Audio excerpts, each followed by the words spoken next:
A visão clubística, que trata adversários políticos quase como inimigos, não se coaduna com a forma como vejo a atividade partidária. Existimos todos para servir Portugal. Apenas nos distinguimos na forma de o fazer. Porque defendo que sempre que o entendimento é possível, ele é obviamente preferível à discórdia e à mera tática partidária de curto prazo. A 30 de janeiro, Portugal terá eleições legislativas antecipadas, por força do esgotamento de uma solução política de má memória.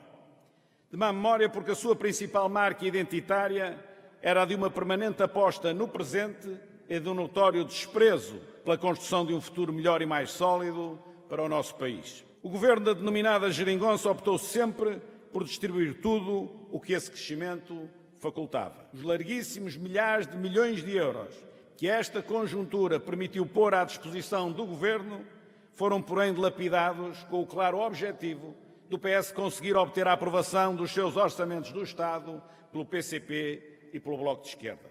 Não houve verbas com sentido estratégico para incrementar o investimento público nem para apoiar o desenvolvimento das pequenas e médias empresas, que são o grosso do tecido empresarial português. Mas não faltou dinheiro para o novo banco, para a TAP ou para perdões fiscais à EDP. No caso do novo banco, os impostos dos portugueses foram-lhe obedientemente entregues no modo e no momento que este entendeu, sem sequer ter havido da parte de quem gera o dinheiro dos contribuintes a preocupação de conferir as faturas que lhe foram sendo apresentadas com base num contrato já negociado e celebrado pelos socialistas. O governo pagou-as e não achou estranho.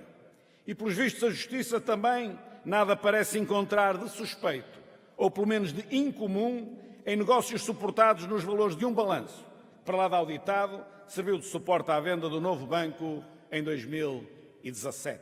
Depois de uma vida de mão estendida ao orçamento do Estado, a TAP é também um exemplo da gestão socialista, com largos milhões de euros dos portugueses nela despejados. Já lá foram metidos mais de 2 mil milhões de euros nos últimos 2 anos. Ainda falta meter mais sabe-se lá quanto. E o plano de viabilização, se assim se pode chamar, continua encalhado em Bruxelas. Tudo mal. Pior era impossível.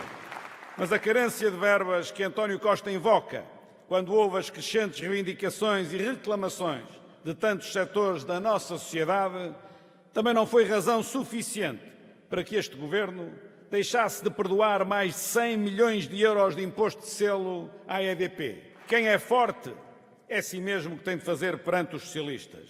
Pedir porque o PS dá. E receber porque o PS discursa à esquerda, mas atua em sentido exatamente contrário àquilo que diz. É, aliás, que mandou fazer com a Europa nestes 6 anos de governação. Em Bruxelas, era casado com o rigor financeiro. Em Portugal, vivia em união de facto com a geringonça. Não é por acaso que este governo teve sempre problemas no Ministério da Administração Interna. É certo que o desempenho do ministro Eduardo Cabrita foi absolutamente desastroso. Como desastroso foi o prolongado e cúmplice apoio que o primeiro-ministro lhe deu durante tanto e tanto tempo. É uma vergonha nacional a morte do cidadão ucraniano à guarda do CEF, mas é também motivo de grande preocupação a desorganização, a permissibilidade e a fraca operacionalidade para que o CEF foi lançado por este governo, talvez já com a intenção de o extinguir. A política educativa nos últimos 6 anos é o melhor exemplo do que não deve ser feito. Na pandemia, o Ministério da Educação falhou, mas não falhou a maioria dos professores, a quem devemos uma palavra sincera de reconhecimento pela difícil tarefa que tiveram e que, em parte, ainda têm. Não é compreensível que uma profissão tão decisiva para a formação das novas gerações, ou seja, para o futuro do país, não sejam conferidas a dignidade e as condições de trabalho que merece. Ao fim de 6 anos de mais uma experiência socialista, o Serviço Nacional de Saúde está novamente fragilizado. O PSD, como partido personalista, não pode deixar o Serviço Nacional de Saúde à sua sorte, e muito menos seguir a mesma lógica da esquerda mais radical que, proclamando querer salvá-lo, apenas tem contribuído para a sua degradação. O SNS precisa de uma reforma que coloque verdadeiramente as pessoas em primeiro lugar. O combate às alterações climáticas é, neste momento da história da humanidade, a principal batalha pela vida que o mundo, como um todo, enfrenta. Os desafios ambientais não devem ser um obstáculo ao crescimento económico.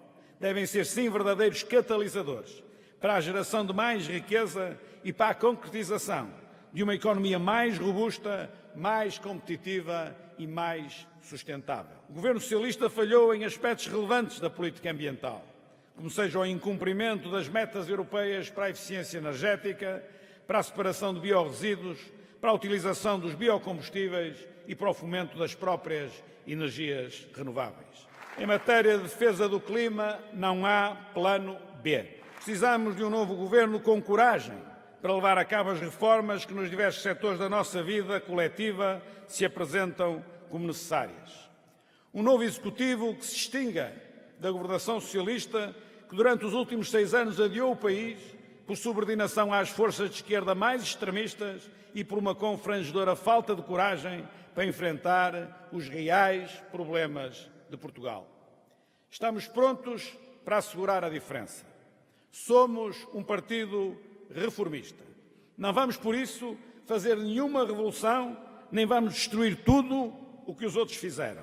Queremos apenas, de forma sensata, mas corajosa e realista, desenvolver o nosso país e voltar a trazer a esperança aos portugueses.